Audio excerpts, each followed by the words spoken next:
sa plenary debates ang bersyon ng Kamara sa panukalang Bangsamoro Basic Law o mas kilala na sa tawag na Basic Law of the Bangsamoro Autonomous Region. Ang update sa mababang kapulungan ihatid sa atin ni Ara Perez live. Maraming salamat, Kathy. Sa 270 kasapigan ng mababang kapulungan ay nasa 173 mambabatas o katumbas ng 66% ng kabuuang kongresista ang present at in attendance dito sa plenary debate ukol sa panukalang Bangsamoro Basic Law.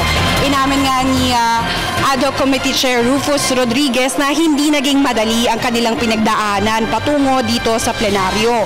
Sa kanyang sponsorship speech ay sinabi nito na hangad niyang mabigyang saysay ang bawat usaping pangkapayapaan sa pagitan ng pamahalaan at ng mga Moro at nang matuldukan na nga ng panukala ang halos 4 na dekadang krusada tungo sa kapayapaan.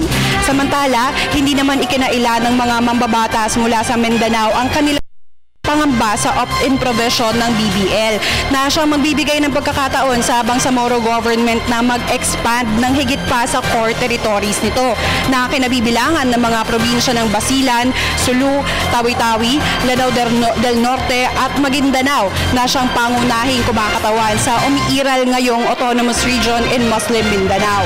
Tugon ni Rodriguez, hindi kasali sa opt-in provision ang Sarangani, South Cotabato, General Santos City at Zamboanga provinces at maging ang Palawan na bahagi na nga ng Luzon. Pinawi rin ni Rodriguez ang pangambang ito sa walang sarili o hiwalay na teritoryo ang Bangsamoro. Bagkus ay isang Bangsamoro geographical area lamang ang mananaig.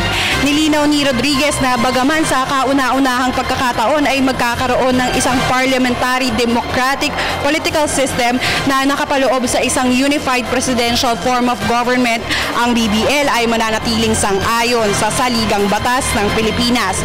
Pagtataya nga ng mga mambabatas, hindi perpekto ang BBL, ngunit ito ang pinakamabisang paraan patungo sa kapayapaan. Kaya naman bukas pa rin ang Kamara para sa amendments upang mas mapagtibay at publiko ang panukala. Nasa 70 amendments na nga ang napagtibay nang maaprubahan ito sa committee level noong ika-20 ng Mayo sa botong 50-17-1. Ang House Bill 5811 o Proposed Basic Law of the Bangsamoro Autonomous Region ay binubuo ng 88 pahina na binubuo naman ng 17 articles at 238 na sections.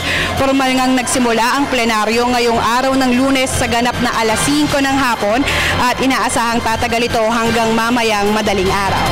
At yan na muna ang ating update mula dito sa Kamara. Para sa Telebisyon ng Bayan.